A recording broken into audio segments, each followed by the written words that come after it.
Iwe no kafino, anana fiye negere. Iwe no keke fiye, anana no fiye no se. Ugaya uve ya uwe, ugaya five ya fiwe. Ona elegbewi, ona eboti ane tuwane. Iwe legbewi na kiyo, ona eboti ane tuwane. Ugaya uve ya uwe, ugaya five ya fiwe. Ona elegbewi, ona eboti ane tuwane. Iwe legbewi na kiyo, ona eboti ane tuwane.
Glory to Jesus. Oh, where we are, I love you, my baby.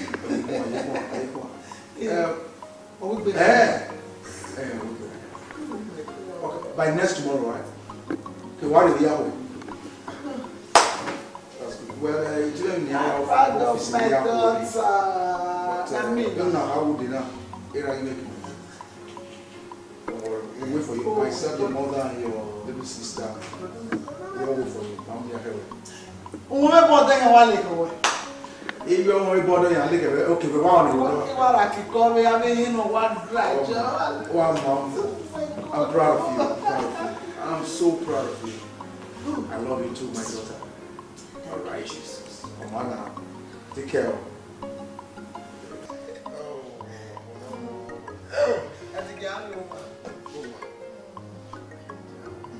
Iwe no kafino, anana fiye negere. Iwe no keke fiye, anana no fiye no se. Ugaya uve ya uwe, ugaya five ya fiwe. Ona elegbewi, ona eboti ane tuwane. Ibegi tu ge rari mere. Wa gwan ya. Ona munu tu me. Wo be tamera na ji. Eh. Baba o. O teme o. Wakojo. Sea. Okelo se. Amomo. Yo. Wakojo.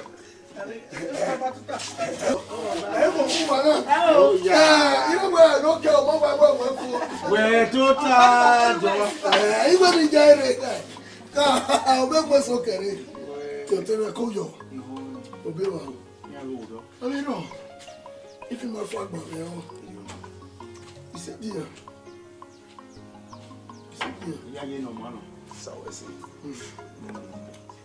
If you buy fuck about me, yeah, I don't know.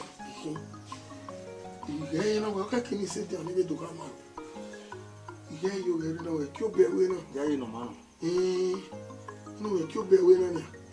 As you go. I don't know what you get there. No, what can you do? Where are they? Don't know where if I go, I'm afraid. You know, he saw a view. You know, when you see the history, I want to start up another good business. Oh, yeah, I sit there. One need you. I need cash. When you swim business, you need cash. You need to be amigo. To go away. Hey, no. Yeah, look at how? If no ban make you okay. Why you want You turn with me, you turn, I understand it. Come on, working on no tower. We are going more of big on here. Huh? Oh, when you go where you many years of business, if I my yard, if I hear expenses, Yaji. When we go, name no support a book, we know depending on capital. You go to Papa on 11 and a sec. Moreover, I know what on one way you go me. Oh, Major, my brother. You know not someone who may your name, you know, it will send you a code of power. Oh, Major. Okay, can we may step down where? Zawatene, we are just. Getting me to more generous school where Jordan and where I do a name of Tana. May not fail, and I don't know what the condition we are going to do. I know about Tana. I may step down where? Ah, you might hear. For me to step down, Yana. We are just school, but me and my way. I'm on my way, no me another man, true way. Step down. You go, man, you go away. Musu go, man, Musu go. Step down, man. I'm not telling you, get a step down. So, brother, only way we are in that. On I in that. Go step down, man. Do you know how much I've spent on you? What about the one who got here? Dear Timmy, not step down when I come my way. We are going to find my much you spent on me. Oh, yeah, I know what about. Oh, where can I mean? You go to be where? Why are you? Only a Tana. And let me go to my man, I call you what? Only a Tana. He may be wearing a woman. You wear you got money. I don't have a dime. You only so plastic. He come by me. He never had anywhere. I don't have. You only have Johnny Cha. He had the plastic. Don't worry, your little child. I'm not going to your little my business. You may come back when you're yes, Ime. Okay. Ime. There's no problem. You better be no money. Ebe no koromu, no ya bi oto. Ganyo no wabi gwe mo ganyo. Le ba watini na ni. Martini. O wa wona. We me go no wabi no bi juwe. Then when I with team step down, when we are just school na go me na ma we. Wo me go no wabi no bi juwe. There's no problem. E wa la ro, me no ho we. So go pa no ni call you. Ana mi egbe, you say is the same. You have to tell me with your day. Any go like the person who have that one, you are the big. Yeah. Who are you? I will look at what he's saying. What are you turn on to her? Huh? You only send millions. Money, yeah. He come up in there. Okay. I don't call you. If me have a book, you're not on your tag for. Who see about you? You only and I spend millions on you. Oh, yeah, I don't do I go again. How was I anymore? What's it, Macana? You got to be where you're hiding. He went on Caffino, Ananafi, and Negere. He went not Kiki, Ananafi, no say.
Hey, we go many years in business. We carry me. Malwe say, we na ni ya fefe egbono gbigoni. Oh, egbono gbigoni o teme. ene ko wa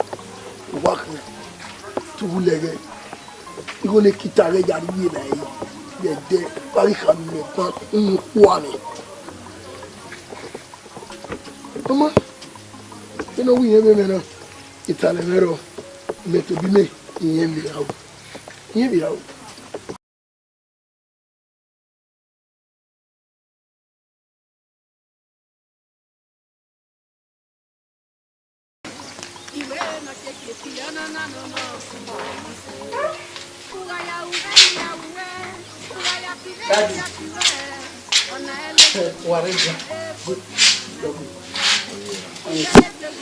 Also got to. It's what we go to. Yeah, why? Oh, that's it. Yeah, we look there. We don't know where we are from. Only one in the over. I'm married me up, married me up. We're man, you wouldn't be easy over here. Yeah, anyone who is in what? A dog solution.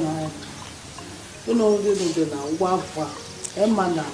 Anything we really we hear or women, then we are no man, they just say, I walk on the road. Wow, don't say.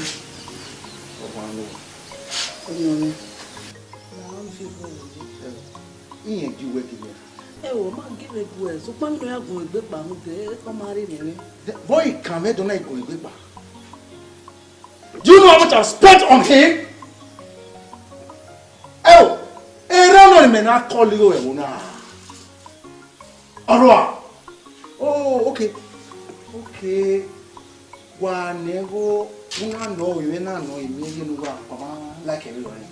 Huh? I spent over 5 million on that very man. More than 5 million.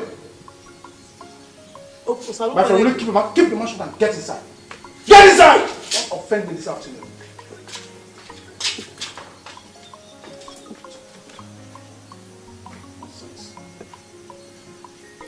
Voilà. What do you get from that now? Over my dead body.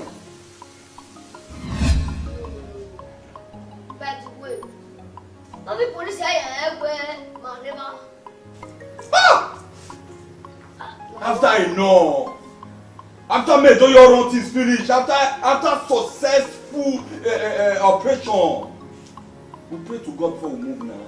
Things don't solve. God don't hear our prayer. Why idiot just follow one place? Can no nothing like God there. You follow one place, don't distract us like that. Ah! My blood is hot. Hey! They only you there and you kill me so. Hey! You did pay me pass. Bullet when I carry come out. And I carry them come out for us and I'm mosquito since I didn't come. See! Sir, talk to them. Everybody, see, none of you get up for man. If I move on for us, not about why they put your operation like this. If they come back, anybody will want to distract me. Anybody will want to obstruct me, I'll try. See, even if I'm police or cannibal or soldier, I'll see, I'll try. They are big channel there, they want to distract me, I'll try. If I want everyone, I'll try. I'll try my back. I'll try everybody. Hey, don't this guy want to be all this one now. Maybe that's your man now. What did you do so? I got calm down. I will. See, you must have the bell in your head. My son. Who fight around away?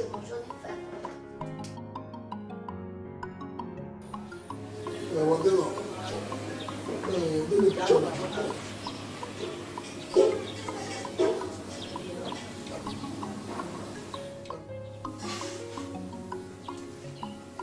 Mr. Man, on a norm, Tigima was back my carry any operation. Yeah. But I give you a benefit of doubt. Now only when a nanny get pay balance. Okay. Operation are working. Enough away for 1 minute. Manary balance in any. I need boy, and it bonny makes you having me bonny. You know what you mean about me? We are what clearly. Okay, see for me go any. Very well then. You can go. Listen.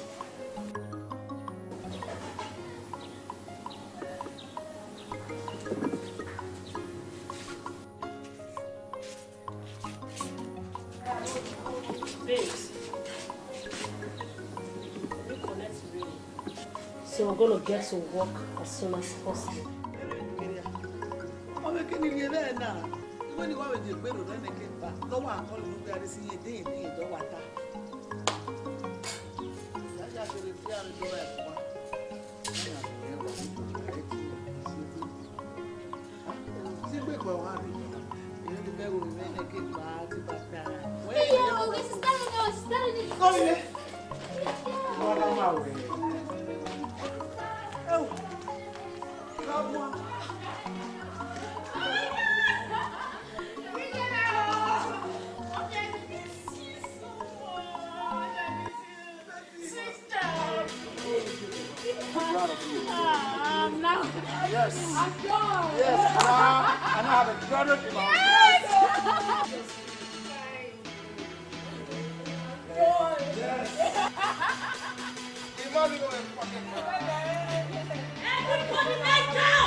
Very stupid.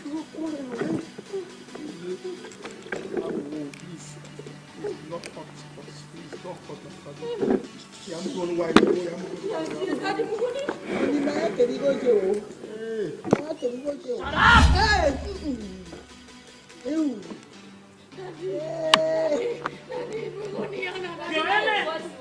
I said shut up! Shut up! Yes, ma'am. Yes, ma'am. I stood your day for the No. Who asked you for melon? No.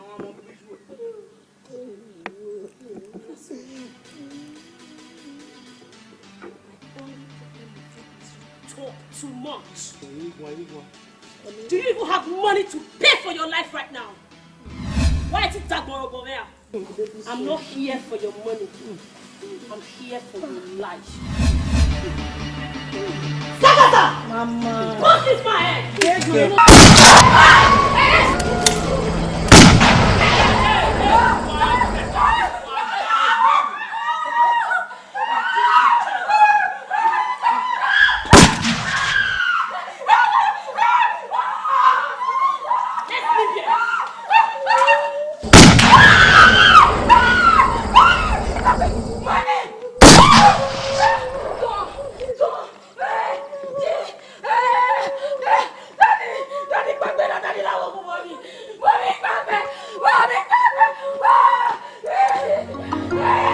Iwe na kafino anana fiye negere iwe na keke fiye anana no fiye no say Kito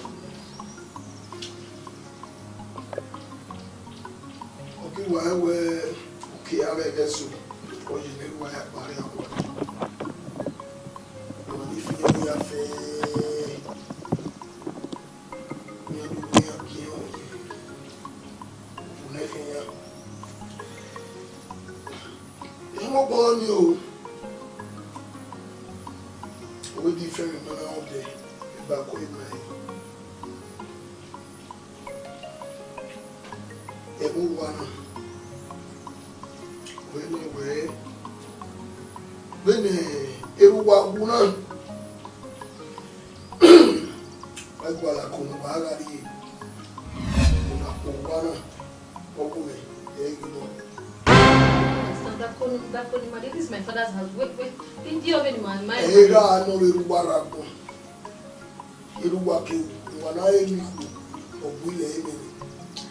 get it.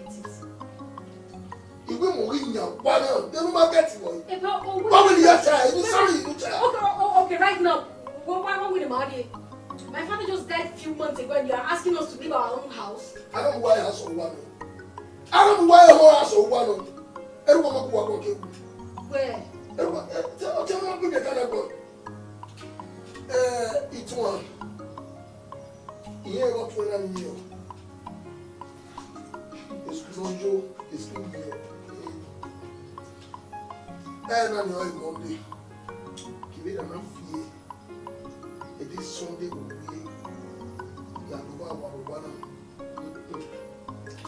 On peut y aller, y aller. No. If I admit this, you can't chase us out of our house. Our own house? Where not our own house? Oh, Wameno! Eruwa! You be taking you be taking you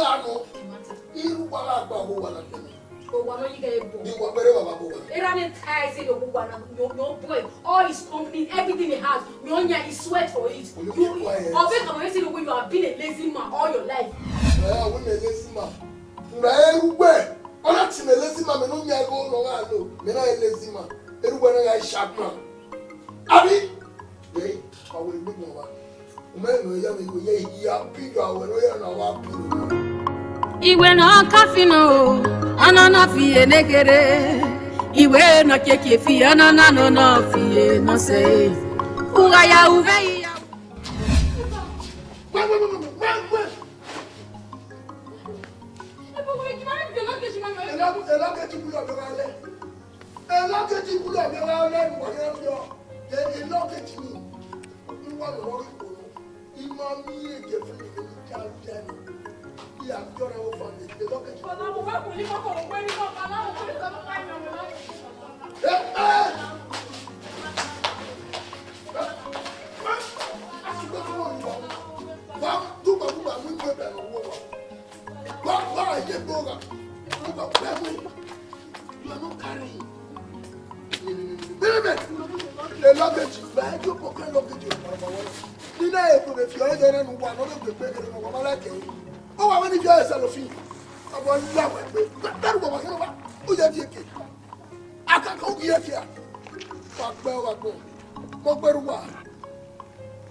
Iwe no kafino anana fie negere iwe no keke fie anana no fie no say ugaya uve ya five ya fiwe ona elegbewi ona eboti ana tuwana iwe legbewi na kiyo ona eboti ana tuwana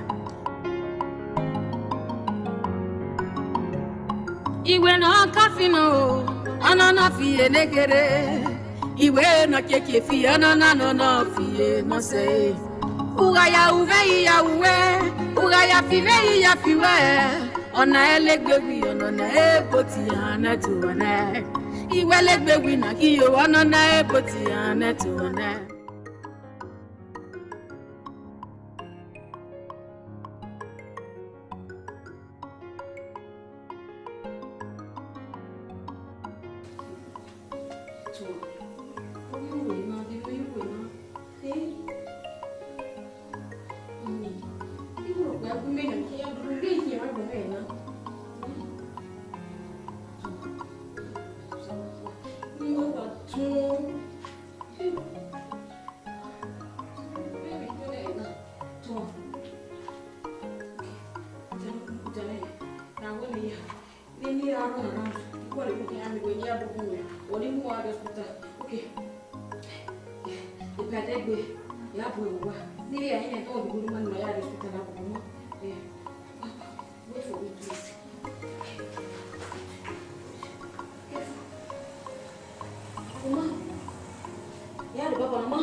I've never spoken before. Well, I'm thrilled. You're very smart. The material we're here, I can make good use of you. You will make big money. You have peanuts in it. Because when you have collected the wallet, the guy might get wallet is giving a book. The material we're here. Have I met you before?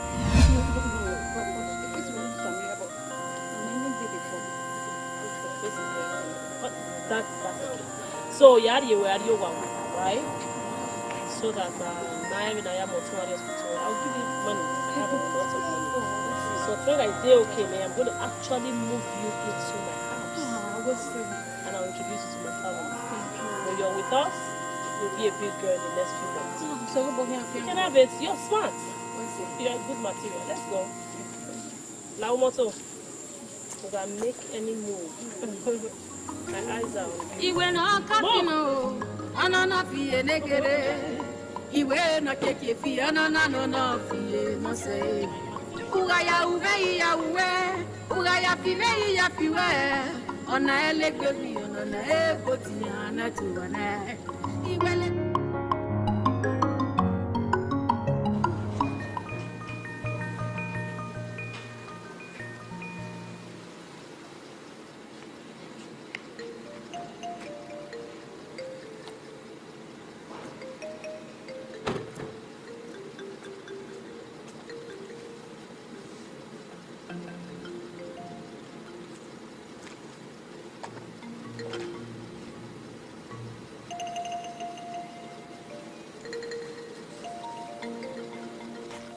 Sister, my name.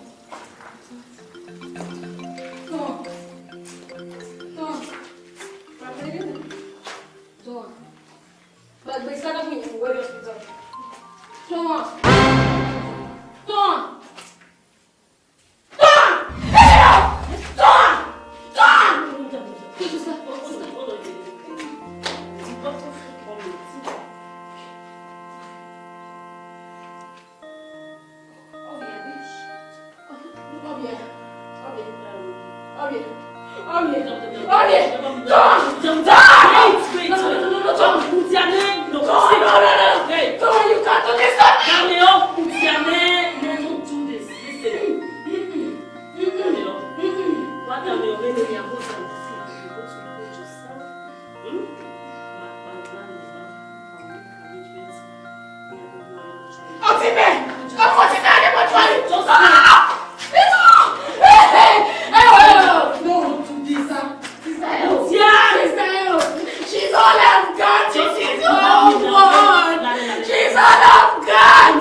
Iwe na keke fi anana no no ye no say Ugaya uwe ya uwe Ugaya Listen. You hear what I said that one? It's very painful. You hear what my is, but you need to pull yourself together so that you can achieve a minutualo. I guess you want to be a big girl. Yes. You want to make hero. You want to bury out and say, this is the right place to be. But you can't be like this and be there. Wawa now, I have over 5 girls. And Wawa Sola, they will walk you out. And then you go back to the street. You know what heck basting? You don't have anywhere to go. So you need to put up a smile and act like everything is okay. The moment you move away, you can cry all you want. And for now, do not cry. Promise me that. You're living. Iwe na keke fi anana no no fi no say Ugaya uwe ya uwe Ugaya fi ve ya fi we Ona elegbewi ona eboti ana tu ona Iwe elegbewi na ki yo ona na eboti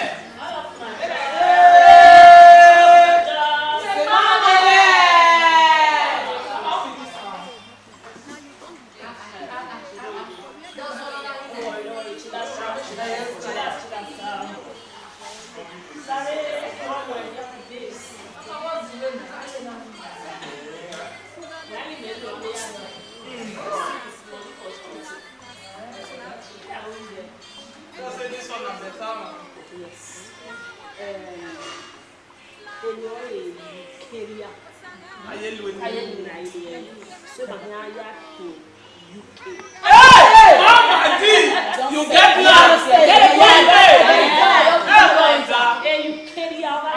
Yes, no. You are the funky one. Yes, no.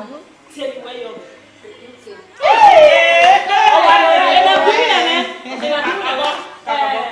Total.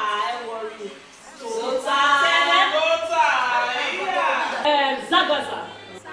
Yeah. And so, you get it? And so, Bola baby. Mama, I trust your judgment. I want to make you trust someone.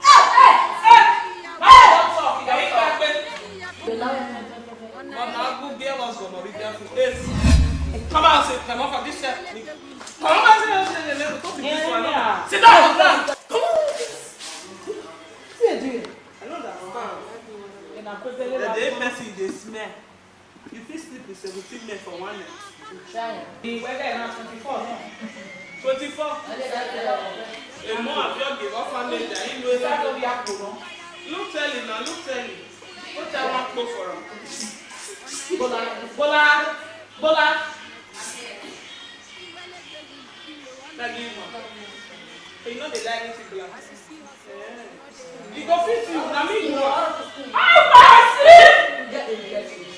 now, darling babe, but say they rub her skin.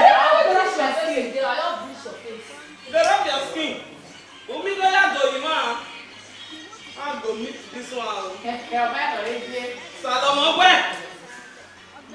Who cares about a cake? But I'm man na we na o na e gas me. Salute. E ko se ra na kore. Ya we ka ni be ni gbe. E be mu ya wu. See e tell me no agreement. E be that money. Oh, he gonna get it done. You need a shake it for the $6 see money now. Nonsense. Arrant nonsense. What have we going on here? Peanuts, man. A peanut you were running out of Vaba. What for? You form my hand, oh. Yeah, we want mess up big time. How many times will I tell you, do not run anybody over for peanuts? We do the real deal here. You have to be very careful. Because if you will be soon, you won't like it. What is this? Not try them again. Ma, this one of this now. Fire for this your girl. Hey, they suffocate mama now. They give her British. They run this down for peanuts. But they don't pay enough to remove body. God. Mama, see, I get better updates where they share you.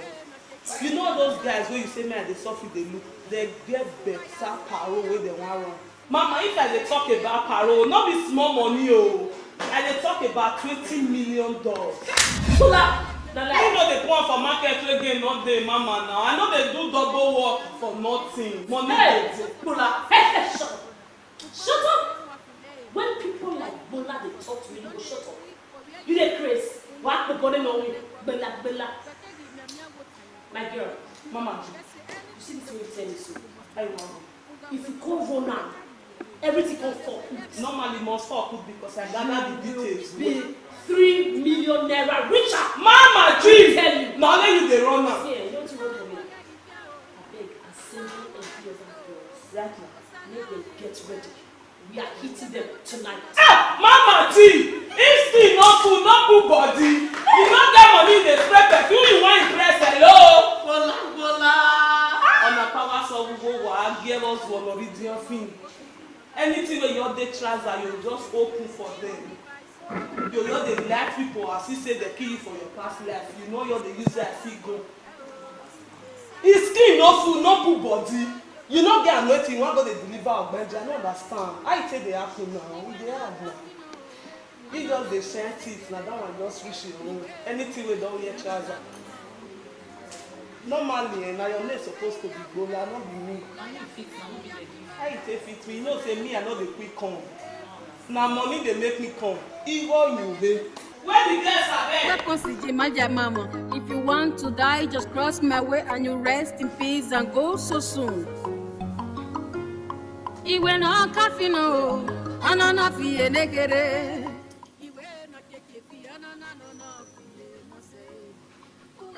What can you say?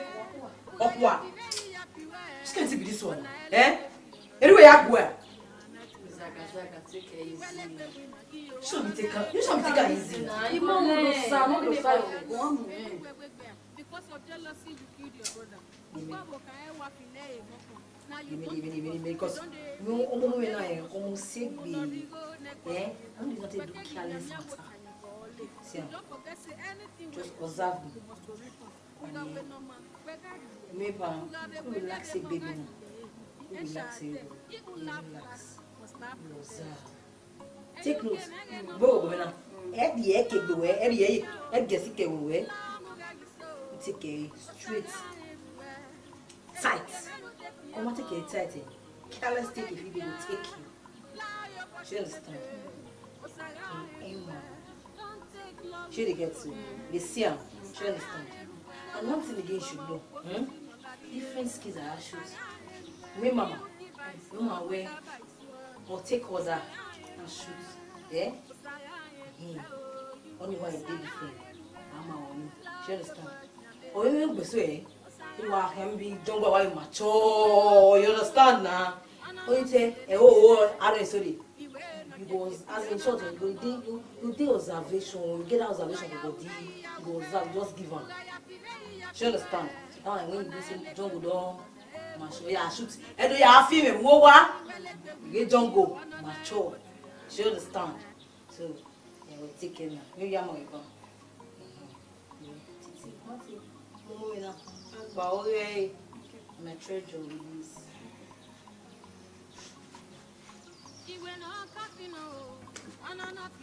I didn't stop now. Wait. Take easy. You see, take easy. Not be your president and the thing this guy to hold this God now. Me my dad just said that guy. Yeah, daddy. Well, one of you, why are you firing squad in the way you are feeling now? No, you turn now. Police will be. No, you turn. What's straight? We work at Ben. Wow, she may let concentrate. Calm down, yeah, man. You know what? Me, I don't tire. I don't want me to teach this girl work. No, I don't teach you what see again. Carry me, what carry me? Where any men we see. I don't want to teach you work. And these are very pretty class in here. No, I don't hear, mommy. Yeah. This so. No,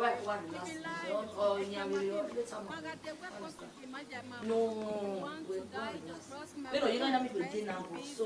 Oh, well, you're not the last, but I don't mind. Yeah, one good. Now, just time. That's all of us. So then now, even though we close, we feel any object we want. So just anyone when you there. We are about to die, but we might die. We are about. One must say kwakeka.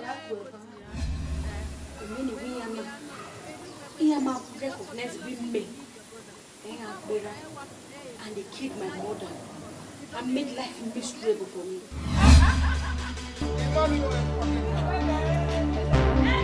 lie down! Now! I said lie down! Lie down! Lie down! Are you mad? Lie down!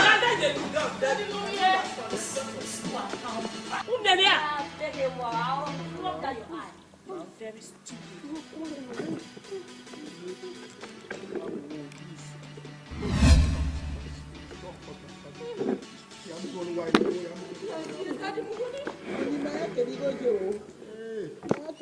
Shut up! I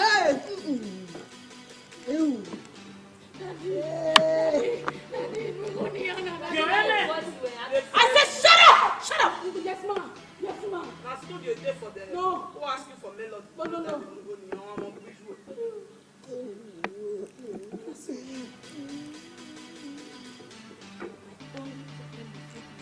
Talk too much. Do you even have money to pay for your life right now? Why is it that horrible there? I'm not here for your money. I'm here for your life. Zagata! Mama! Bust this my head!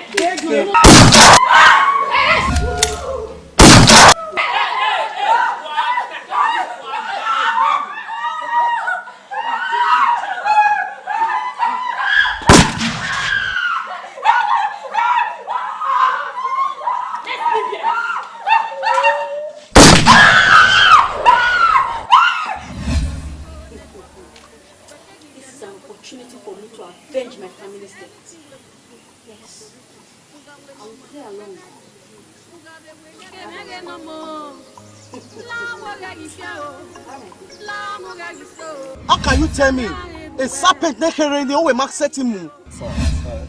Inspector, I'm highly disappointed in you. I'm sorry, sir. We may even wear we got a post winner, but post in our dear do.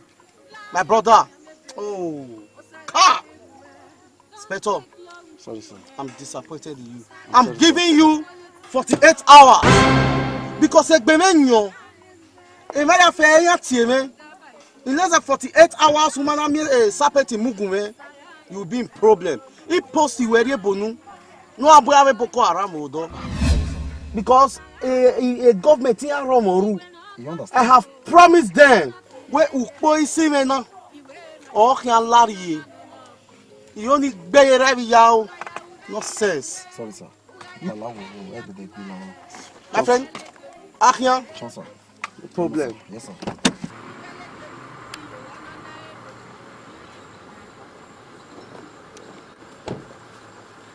Boys, yeah, calm down, let's go.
Especially in jail. No, what tell me, Mama, I broke. Where now we want here anymore? If not be say I get my underground informant, I will for take days. I get my personal person for inside that police station. We will give me information. He tell me say road no clear that day. Yes, now. Why you say I said, you know the bell over wine? Because I don't know ask my man what they think the matter. But I don't see the percussion and say, now danger will go better. You see those guys who go, battle that no, it was awful. Praise the Lord. So why you are there? Shall I don't know my son? I check. I bet see. Yeah, who are going to take him because he got to take it. When they finish so, Don't let our lesson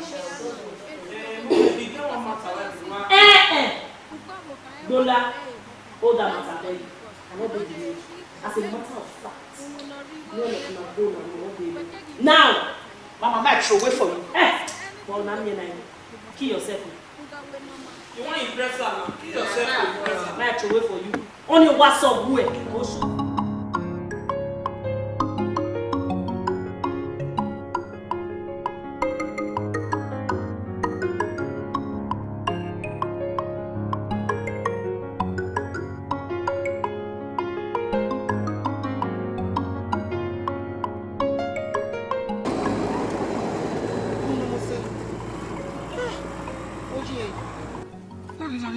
Come. Hi. Oh yeah. Why do you know what you're wearing? Here I'm not down. Oh, my God, now. What am I doing? I'm free. Come on, Larry, I'm going. I can't worry. Larry, come on. I really appreciate it. No. Don't push it. Don't let me talk.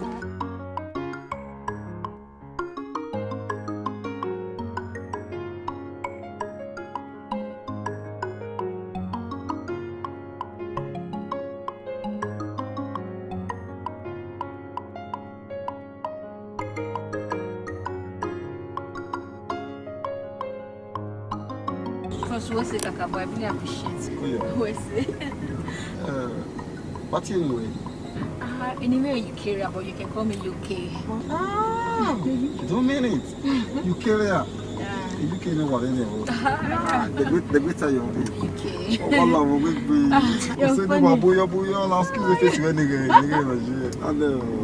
Oh, sorry, my bad. But anyway. Oh, David. Yes. David is not going to lie. No, David is not him. No, really. Coming with a smile, I will again. Can you marry when you go on? You don't mean it. I mean it. It can only be whatever you are doing to, you know. Yeah, I'm aware here. At the learner, my white driver, okay? Wesley, I really appreciate it. Wesley will not put you. Wesley. But use me as your driver. Okay? Pull you. Thank you so much. Alright. Too much for you. Yo! Yeah, too late. Oh, wow, I'm using tobacco. And all they get around out. The wow, man! If I haven't been so much with it, it is so much with it.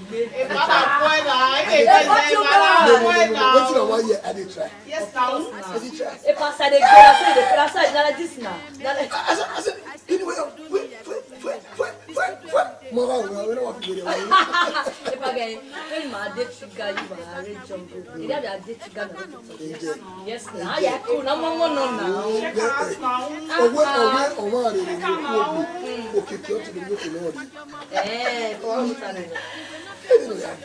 Hey, what I am musician. To do it while I live in the case.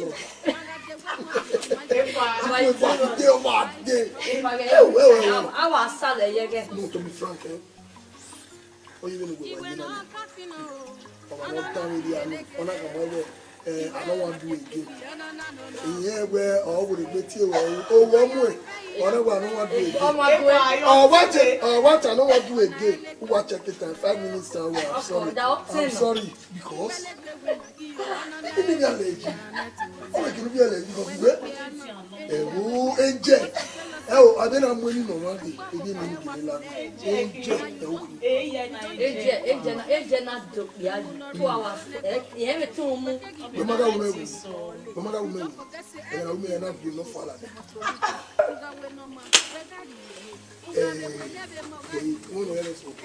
You know what I want the wow one. I there is enough.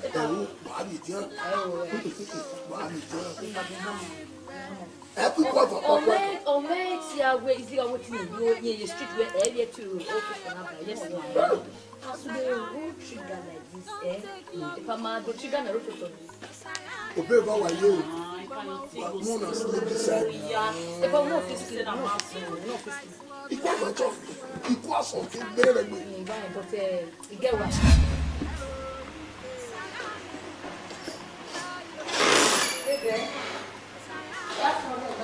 Where are you coming from?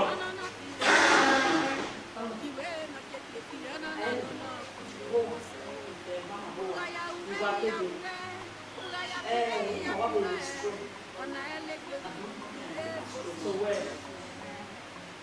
As in, what's the man's story? Lies!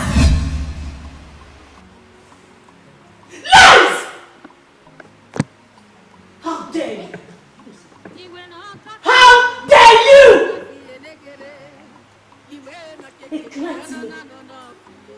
Oh, no business in me. What are you doing here? What for? Now you sleep with her. Why you do like this? How are you doing that? Angel, what is that? So you be? That's what kind of embarrassment is this? You had the guts, the infantry. What are you doing here? Just take yourself upstairs. Take yourself there and lock yourself up until I say otherwise. Get out! Get out of the room! Get out! Get out!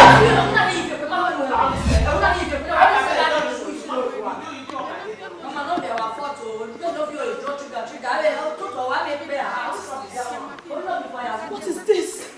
What is this? I guess not here, Mumeyeme. They want to put me into trouble. Iwe no kafino, anana fiye negere. Look at so comfortable.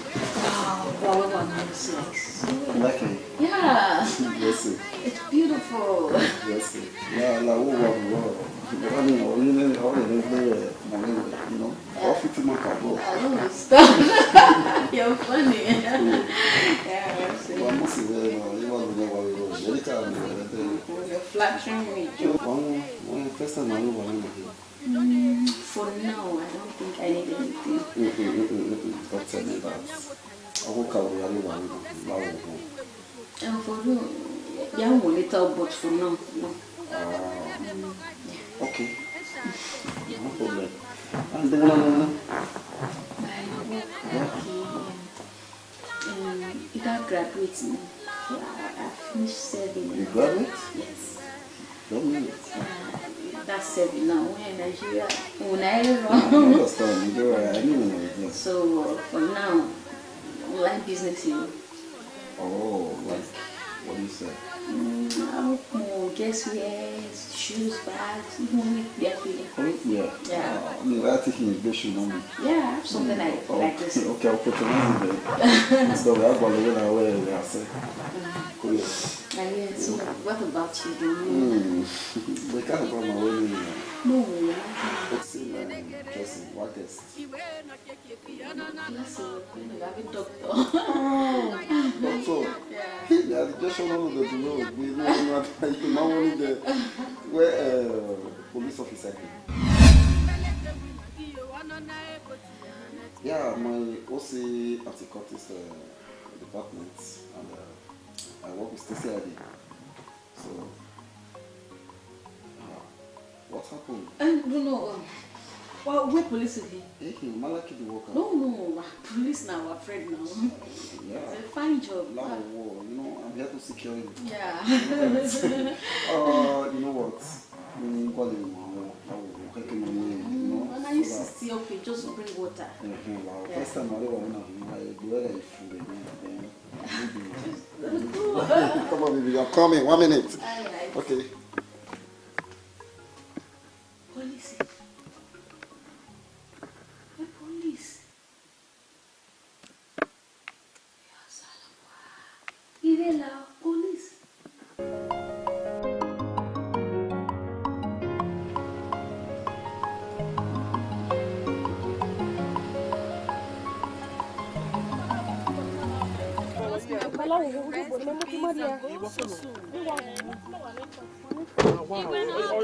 Oye me patrie no.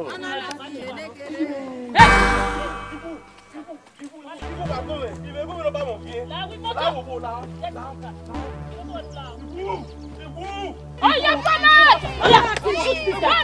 What's this guy? Oh, I'm meant to fear. You can! Let's go! Let's go! You can! Move in here! You can!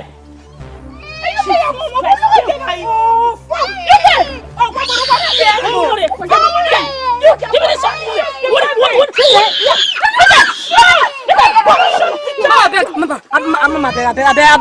I beg.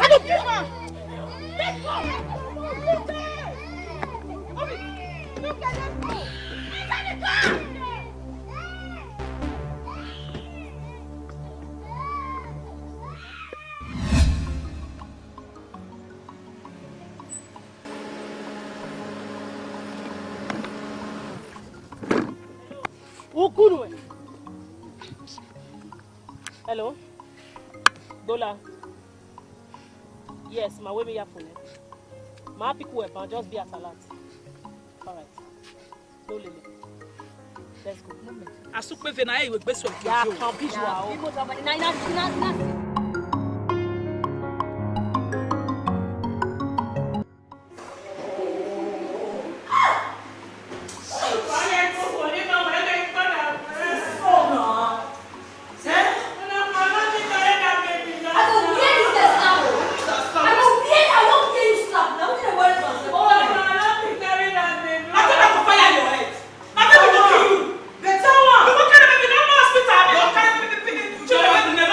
Let's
on a Miami so with the letter we will talk to me.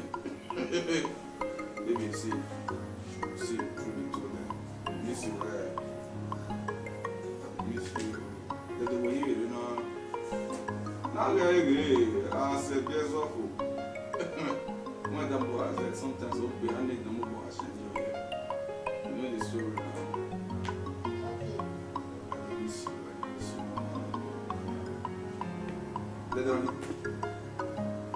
Okay, we'll talk for WhatsApp a bit.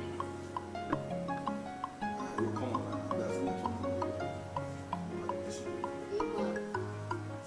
I will come. Bro. Okuta. Bro, what's up, bro? After this girl when you only call every day like this. I hope say this girl don't be suspect. That's money. Eh? No, you yourself know see me na so man. I was strong before I do things with me that was that one. So about. I believe you. Don't worry. But put your eye down well. May not go to copy our content. That kind of thing. Baba!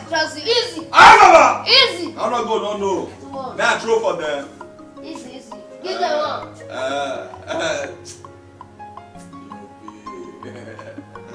Kemege no mo, la moga gifia la moga giso, osanga ebuwe, eyu kemelu defi agbon, iwe moga gifia, la yo kwanya mebe, osanga ebuwe, don't take love into your hands, osanga ebuwe, no you see bama uposi si molariye, osanga ebuwe.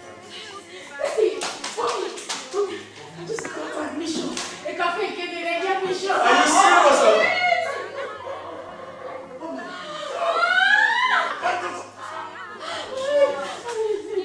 I'm so proud of you. You see, here's all coming. If you ask how can I be I'm proud of you. Oh, no. I'm going to be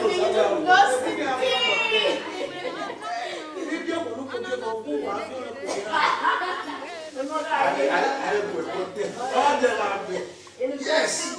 No way.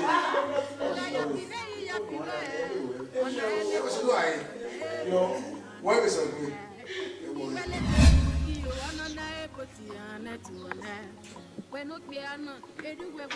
Because of jealousy, you killed your brother. Now you don't be boss. You don't read for where you not slow. You don't forget say anything where you show. You must recall.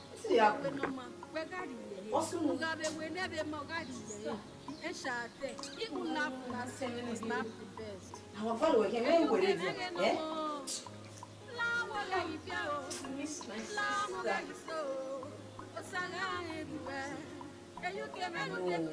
The pink person. Now blood. I still remember saying, before soldier died, he has to continue. We say,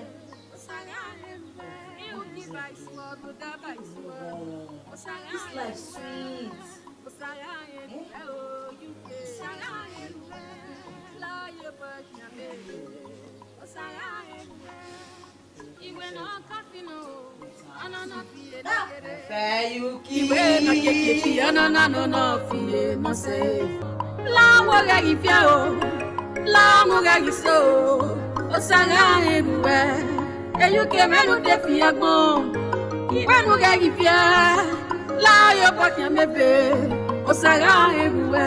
Don't take love into your hands. I would suggest we are able to do. Yes, everyone is broken, we need money. So you get information from him. Let's go their next target. Now ultimately. Mama, that one is true too. That one a better plan because me myself and don't they meet me. And they meet me. Able to even bear better Colorado or any sling tie they had. I go need to go. It didn't my before. I be the fear to tell you. So that's it. I want you to do that as soon as, in fact, as soon as.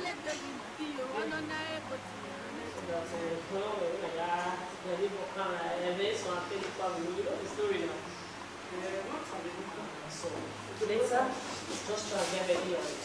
No problem, man. You get it? You get it? That's my girl. I mean, again, you need to enter streets. Okay. You know, when you have a killer, like, you look up everything and look up all the stuff you know. Like, I won't go to jail in Kuala. No, only living in Kuala. So, and I have so much fun with you. Really love it back. Man, I don't know how it's really surprising. It's a good thing. Okay, surprise. I like surprise. I know you like surprise. And you know you have a boy in our way. Let me go. No, not going. What are you doing, my bag?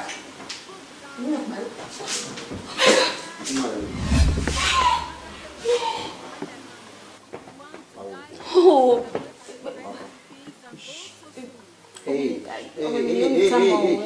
Nothing. Just take my hand. There's something I have to do. Baby, come on. Marry me if you love me. Okay, I'll marry you.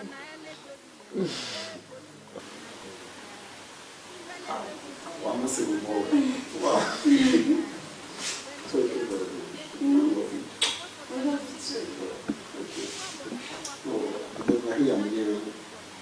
Anything you want. Are you sure?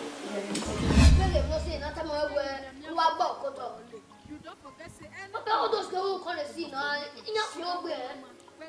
When was so well when I shop in iron? Who will they knew of it? None of it. Eh? Next time we will have all those days to shop. Who was so well upon a way with the chap? Who knows the gas chicken message of it? I think they will be so fun.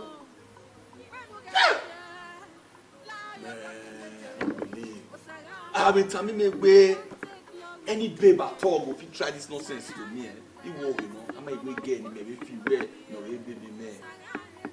Man, make this secret in me.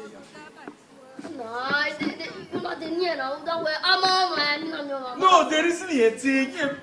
No, because I did not come now, I be saying, because I did not be normal knocking, no be normal things. Yeah, what do me have to go where you are? No, I'm all my mina, support us. I'm all my mina. This girlfriend is not pretty sure. That's all. Chair.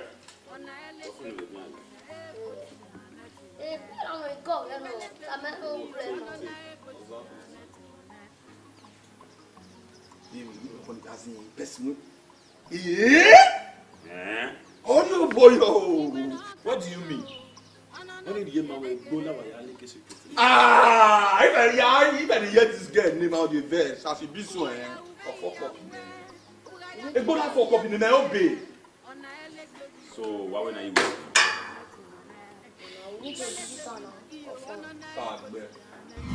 Drop her.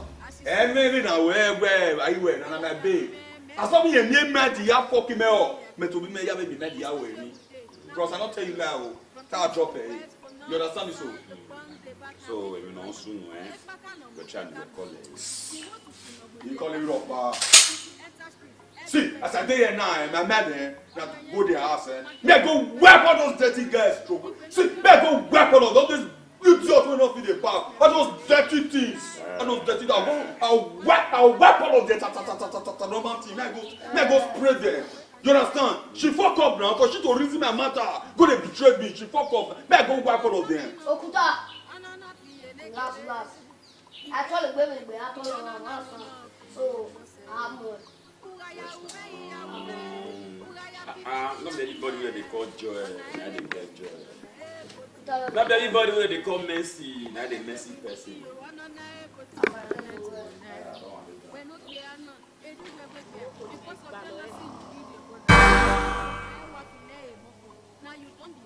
You don't read for where you know so. You don't forget say anything where you show, you must return. Uga we no man, we gari ye. Uga we never mo gari ye. Eshate, I ula flat, must have the best. And you can hang no more. La waga ibia o.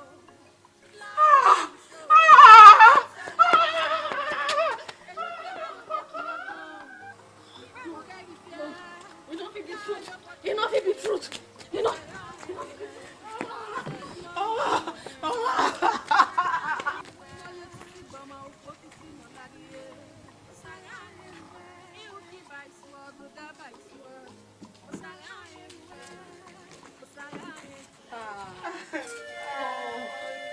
Yeah, we managbe o. Yeah, we managbe na.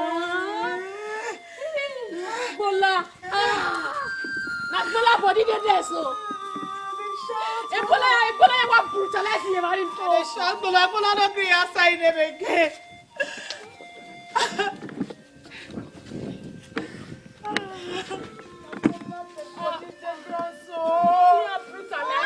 They brutalize her. Why don't push her Bola like this? Why don't push her Bola like that? Why don't do Bola like that? Ah! Why don't push her Bola like this? I don't come to consider I said I'm big. This is too much now. What a fuck! No good on. Honey? Yes? Phone is ringing. Where are you going? Okay.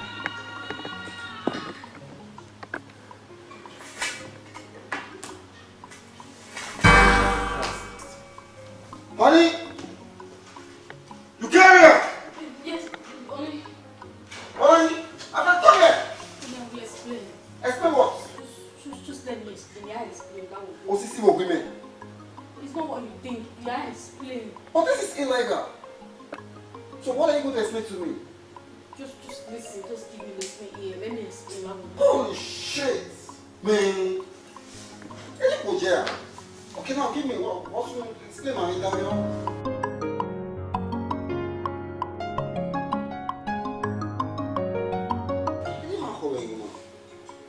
How you get to the night? What will you do? Life will be strange. You know, destroy family when they kill my mother. They sira me. You know, they shot my younger sister Mudia. I lost my sister and I'm left all alone in this world. They did that to me. They made life miserable for me. Let me tell you. So till now, only my year where I recognize the way like, you know. You're foolish. They are recognizing it. They tried several times. They tried to poison on your own. They couldn't see me. Me might think because the mom is staying up on me. Mom is staying up on me with blood. I don't want to kill her. Yeah, but I help you with I know what's happening. Sorry. Look at me and like my belly body sharp. My way. For sure. Be serious. Because you know, I help you. Mom never confess like I don't use anything. Lovely wedding. When did anything will give you? I promise I haven't. I don't even have that mind. Okay, what you have to do, yeah? If you want to help drop, just be with them, okay? Try and have information of the African. One, maybe by the grace of God, we make provision of how to get my best friend. When you guys, I mean, I have no promise to your home. But obviously now, I came out with you. Let's say police will go in with the man. What he taking? Are you sure? Yeah. Promise. Please don't do this again. Okay? And one innocent face. Yes?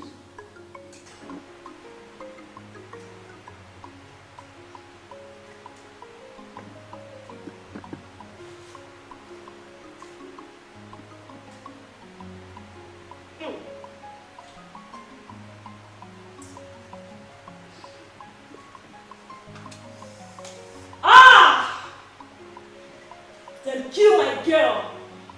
No pay me. But put it to my face. Something I would never allow slide. Insult. Bola na girl when they make things they happen for here. Kill her just like that. He said no, for me. This down tomorrow.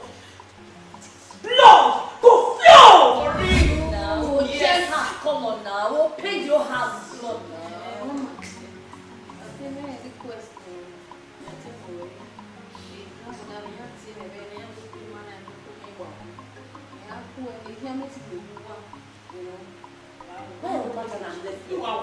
Why the matter left? We are talking better thing. I reason it better today. Hey, they bring me marriage, you know. Enough! UK.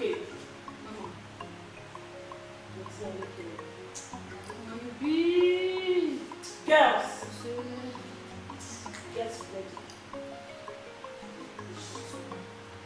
Woman, you be. The woman you be there. The woman you there. Now you know anything. You see that woman tree. All those guys they want to hold it. They go feel our body. Now this. See. Wait, you don't want to there. I don't understand. You don't Never try that. Shut up, me! I'm missing that. Some people are supposed to die. I don't fall for that. Are you? Now you. Because born at the best of you. Are you supposed to die? Where you were born? Are you? I go blow you. I made a plan for I go blow you. Come on, Another one, I was still for a lot of that. Oh, my mother, they can't. Oh, my calling away. The mother, the Joshua. The mother, she have been again a wild bay. That kind of thing. Ah, bros. Bros, not vessel. With all due respect. Permit me to say this. You fuck up. If I tell you say you fuck up now, you say I be bad person. You fuck up, bro. It's time I I tell you. I know say this kind of thing, you go out and you come to this one day. I tell you, as I just hope they get that day. Leave us, leave me. As they come out, they are saloko pagboa. We know, as if say, we don't kill my babe. Na person will do us something. Now we go face. Now so they say they be bad guy, bro. Now so they say be bad guy. They are a bad guy. To be a bad guy, now only way to make you rugged. Now for you to hear they do. Both person will do you something, both person will not do you anything. Just the fuck all of the up they go. Then make you rugged. You understand? You feel you're the corner, you just see person, he greet you, he not greet you, you'll slap him. It go make you rugged. People go know your name for that area. You say no, you're my woman, but see her now, it don't suck. So not picking now, and they call and say, more come out now, more come stage. Alright, problem not there. They say they don't at this stage for junction, say more come down. While I'm not there down, we not leave the rest for me. One of my guys will put on call. Carry us. I see them. The top driver. Now I drive follow the enemy that time and they stay for a time. I don't understand. Don't talk. No, don't talk. Now, me I can't move now, eh? I can't go to follow guests, go to the stage, Abi. No, we want play ball now, secondary school and primary school. I go to follow them, go to the stage. Which can matter be that one now?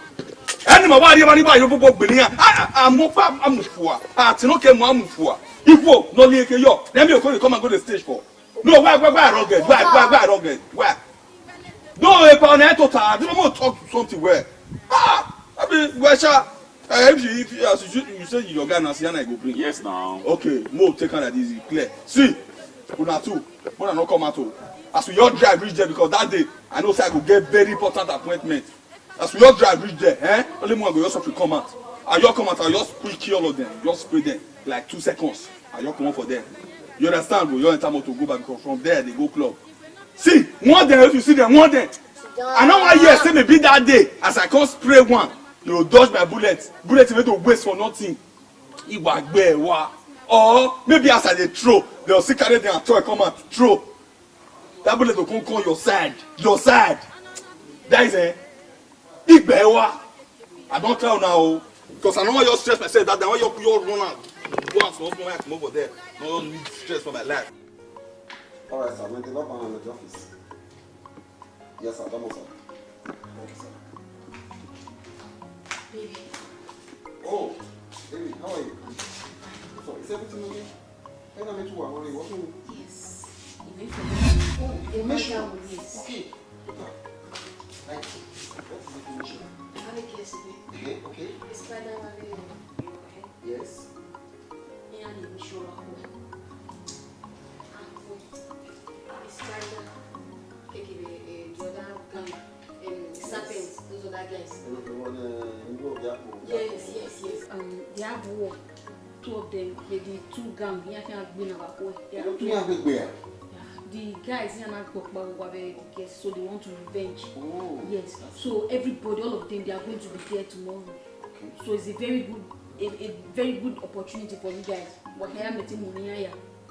So if no cancel the alley, why I want to location. Okay. It may take excuse we here and then you go office material now. You understand? So we have the people in the office. But we are in our yes, sure. We are when the time. Yes. Okay, well, we want to talk. I promise you, we will get those people tomorrow. Yes, I really want to get them down. I promise you, baby. I want to revenge. Yeah, revenge. I want to get all of them down. So, may the office. Okay, make a meeting with the baby because he can't can't travel. So I'll be staying here tonight. Feel free, this is your home. Okay? So, maybe I'll call you. Try to later. Iwe no kafino, anana fiye negere. Iwe no keke fiye, anana no fiye no say. Information mama, oh, nice, yes. When you get in the camera, the ways are same. So when I explain it to my way, I told you it's now our informant. Yeah. So I make good information on there. Information I can't hear more. Put in this spider. Okay. So like I walk back to I walk away. Yeah, I go looking. Yeah, walk away looking. So I really appreciate it. That's very good. That's nice. Okay, what we mean now? Mama at him now. Now what will happen? You go and arrange your men. Who vient faire make sure we are busted. Wamana many came, mama many kereni. No, when you're a serpent. What are you going? You only have where they were more keke and no going. I promise you, sir. We are kakabo. Kakabo why I wanna miss opportunity now. Opportunity no worry now. Sir, Yahweh. No problem. I'm always proud of you. Right. I'm counting on you. No problem. Thank you. Come on.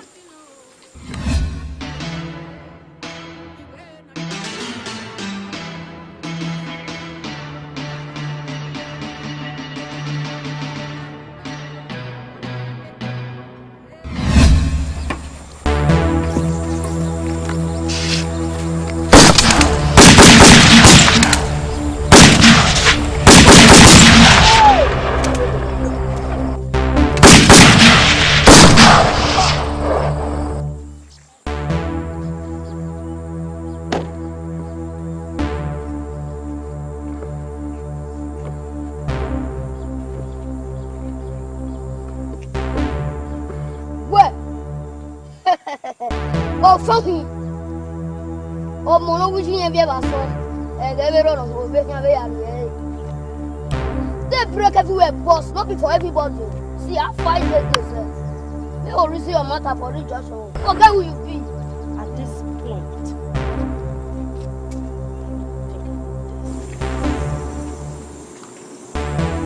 When of my way. Oh, how many to make cross way? Oh, how many down you need boa? Who you be?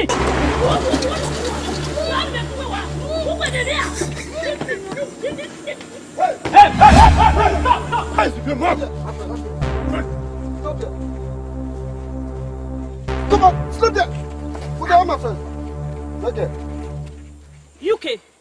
UK will betray me. UK, why? When he may pick in the street, you not clean well up. How dare you? Just take a good look at me. Give me see. So we can't find me with my recognizing me. You mad? Where UK? Why don't I recognize you? Okay. Let me remind you. Because you must be the biggest fool in this whole wide world. Me. Well, remember a few months ago in Echo Street, a family moved. Remember? You killed my father. You killed my mother. Because of you, my younger sister died. And you're telling me you can't remember me. Your end time has come. Yes. Everybody lie down! Now! I said lie down! Lie down! Lie down! Are you mad? Lie down!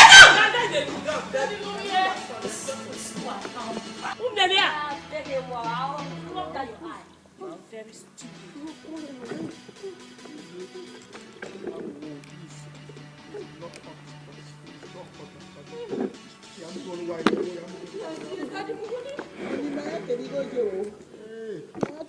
Shut up!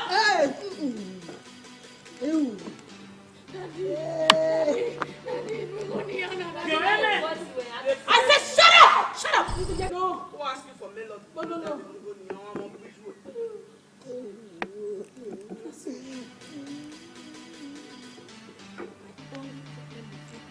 Talk too much. Do you even have money to pay for your life right now? Why is it that over there? I'm not here for your money. I'm here for your life. Sagata! Mama. What is my head?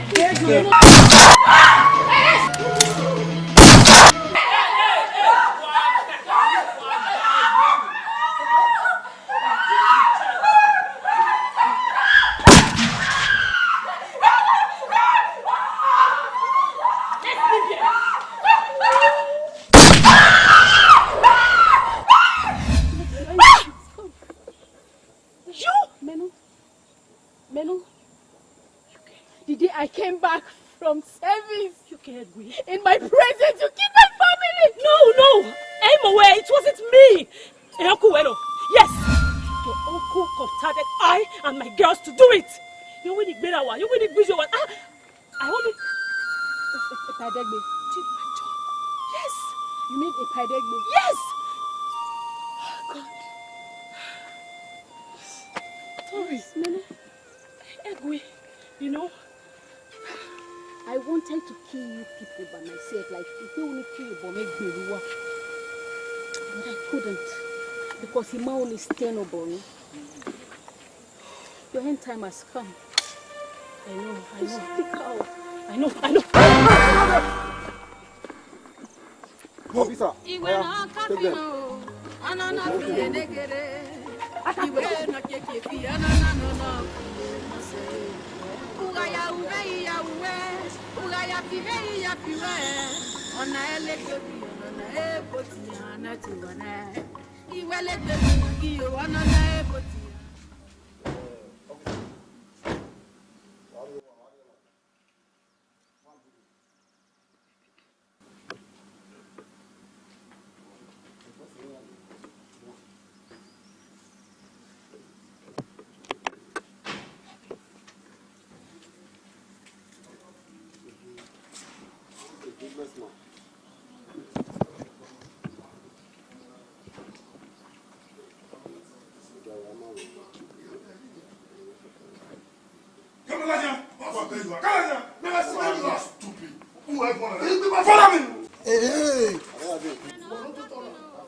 You caused me pain. To never be there with you. You will rot in jail.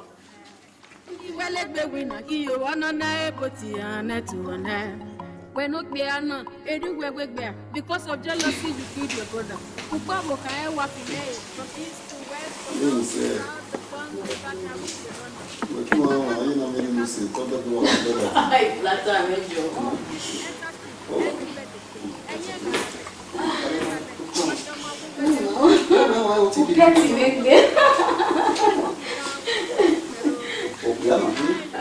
This is my official commissioner. No, this is my official lawyer. No, only no security first. Man, you know, I think I feel see now.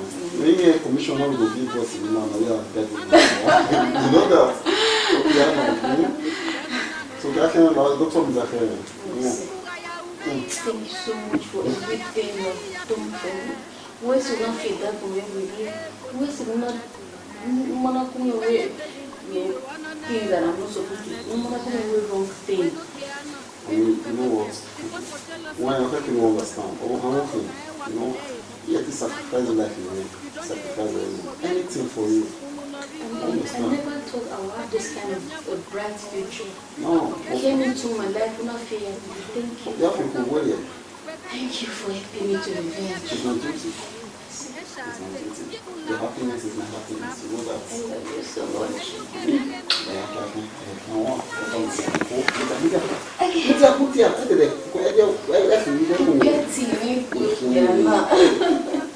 The baby just kicked. And I'll stop on me.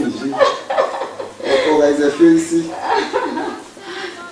I'm going to drive today.